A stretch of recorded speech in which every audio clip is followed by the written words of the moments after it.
Ini tanah airku, tanah tumpah darahku.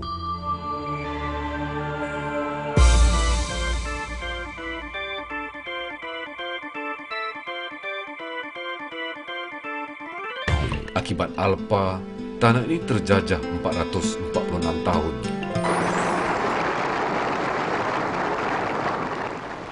Merdeka! Merdeka! Merdeka! 31 Ogos 1957, jiwa kita bebas, merdeka, rakyat hidup, aman damai. Namun, tanah ini pernah disirami darah pada 13 Mei 1969 kerana tekanan pelampau-pelampau Cina memperlekehkan anak watan.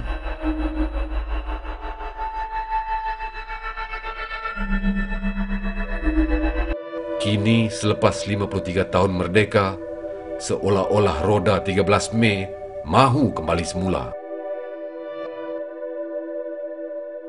Tragedi bermula selepas Mac 2008, Democratic Action Party (DAP) menjadi kuasa pencatur utama dalam Pakatan Rakyat PR dengan mandat 29 kerusi Parlimen dan 71 kerusi Dewan Undangan Negeri (DUN).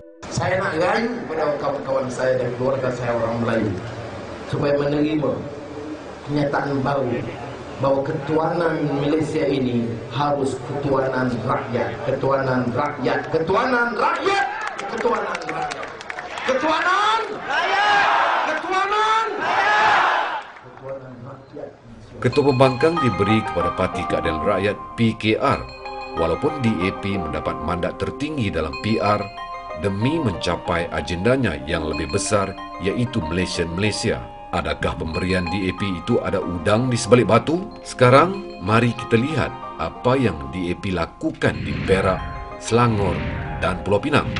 Di Perak, institusi kesultanan dihina. Lim Kit Siang, penasihat DAP, mengarahkan semua ahli Dewan Undangan Negeri DAP memulau Majlis Pelantikan Menteri Besar yang diperkenan oleh Sultan. Buat pertama kali dalam sejarah, institusi kesultanan disaman oleh kapal Sing pengurusi DAP yang tidak berpuas hati dengan Sultan. Kerana tiada pilihan, akhirnya DAP bersetuju beri jawatan Menteri Besar boneka kepada Melayu berdasarkan Perjanjian Pangkor II. Namun begitu, DAP menguasai jawatan Speaker dan 6 orang exco.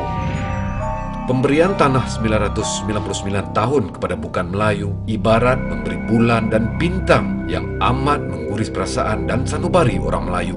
Lebih memilukan, Ngakomeng Adun Pateremes, merangkap setiausaha DAP Perak, telah membaca ayat Al-Quran dalam ceramah politiknya. Kepada semua muslimin muslimat yang saya hormati, Assalamualaikum warahmatullahi wabarakatuh. Saya walaupun seorang Kristen, tapi saya hafal juga surah Aula ayat ke-90. Inna Allah ya'muru bi'adli wa ihsan. Dan anda saksikan sendiri, apabila DAP mendapat kuasa, mereka bermaharajalela bagaikan beruk dapat cincin.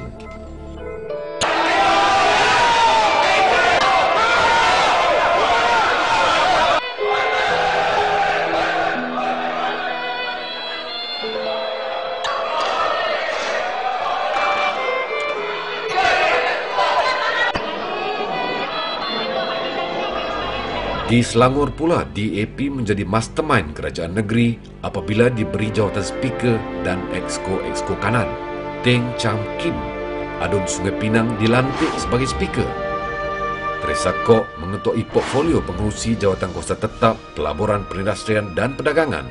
Ronnie Liu pula portfolio pengurusi jawatan kuasa tetap, kerajaan tempatan, kajian dan penyelidikan. Dan Ian Leong Hian Wah, portfolio pengurusi jawatan kuasa tetap, kampung baru dan penyelesaian kilang haram.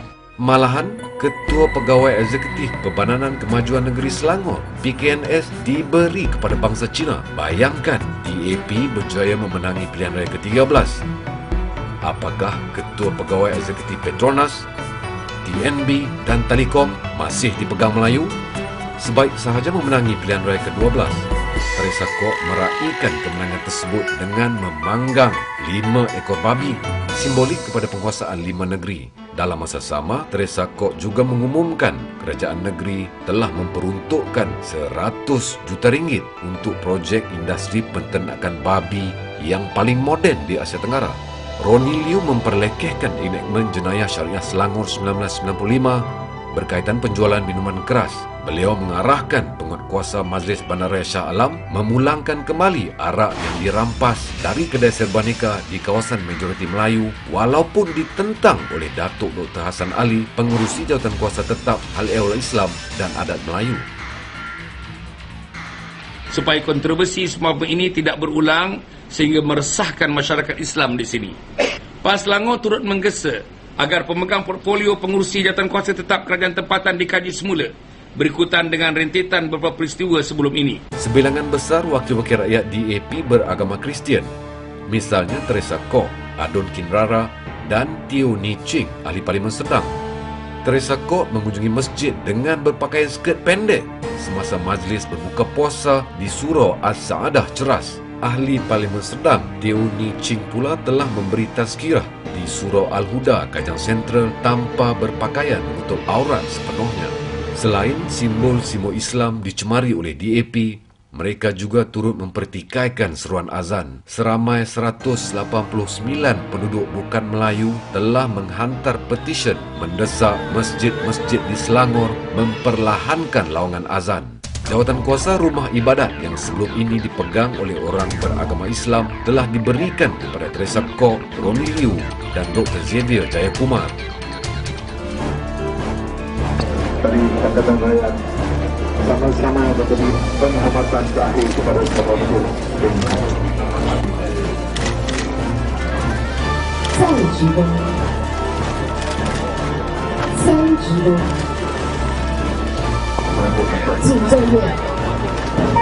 Mereka memansuhkan peraturan sedia ada yang menghadkan saiz rumah ibadat serta menambah peruntukan daripada 3 juta ringgit kepada 8 juta ringgit dalam bajet kerajaan negeri.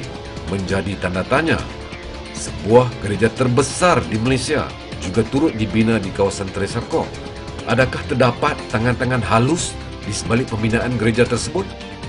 Selepas 2 tahun pemerintahan DAP, rumah-rumah urut dan pelacuran meningkat sebanyak 70%.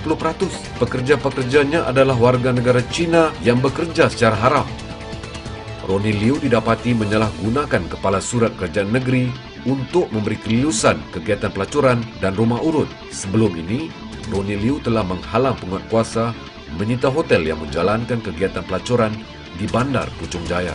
DAP telah menunjukkan belangnya yang sebenar dengan menguasai jawatan Ketua Menteri dan 8 orang exco, manakala PKR 3 dan PAS tiada apa-apa jawatan.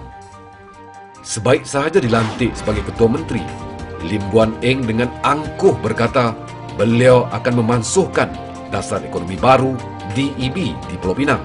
Beliau turut membawa ayahnya, Lim Kit Siang, penasihat DAP ke Menara Komta Pulau Pinang untuk menunjukkan kejayaan DAP menakluk negeri tersebut. Lim Guan Eng dengan angkuh menolak untuk mendiami kediaman Seri Teratai. Sebaliknya, beliau menyewa sebuah banglo mewah di Jalan Pinhon dengan segala perbelanjaan ditanggung kerajaan negeri. Untuk menarik undi masyarakat Islam pula, beliau telah menyamakan dirinya sebagai Khalifah Umar Abdul Aziz. Adakah benar Lim Guan Eng adil seperti Khalifah Umar Abdul Aziz? Mari kita lihat apa yang dilakukan oleh Ketua Menteri ke atas rakyat Pulau Pinang. Pada 16 Februari 2009, sebanyak 80 premis penjagaan-penjaga Melayu yang diusahakan sejak 30 tahun lalu telah dirobohkan di Batu Feringhi. 4 September 2009 pula, 23 buah rumah keluarga India di Kampung Buah Pala dirobohkan. Hanya linangan air mata yang mampu menyaksikan jentuala membaham dengan rakus tempat berteduh mereka selama ini. 1 Julai 2010, 16 buah rumah Melayu di Kampung Pokok Asam mengalami nasib yang sama seperti Kampung Buah Pala. Malahan, kedai makan Doremi, Kampung Binjai, Kampung Tengah dan Medan Ikan Bakar Gold Coast Sungai Nibung juga turut dimusnahkan. Seterusnya, 10 Ogos 2010, Lim Guan Eng melarang 27 penjaga Melayu berniaga di kawasan bangunan Komta, sedangkan sebelum ini semasa